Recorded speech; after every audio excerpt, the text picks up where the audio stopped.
Namaskar.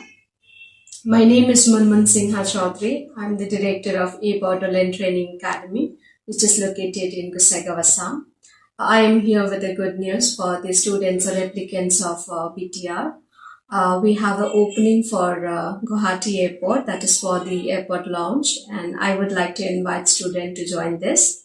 The eligibility criteria would be class 12 pass or graduation, and they need to have a basic communication in English as well as in Hindi and Assamese. So the initial screening and shortlisting of CVs will be done in our institute, and for the further rounds, the student need to appear in Guwahati Airport.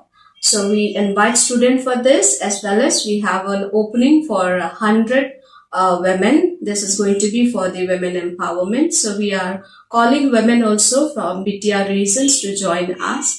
And this is going to be for training programs, and they will be joining under our banner. So these women will be from the Adivasis or from Santali, from tribals, they can join.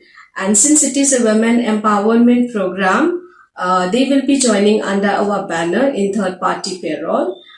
They are going to be getting a good packages also after they start there working in 5-star hotels in India. And the eligibility criteria would be anyone who has completed class 10, class 12 as well as graduation, and they can have a good career in this. There are a lot of scope for women to grow in hospitality industry. So I also invite women to come forward and join in this program. Thank you.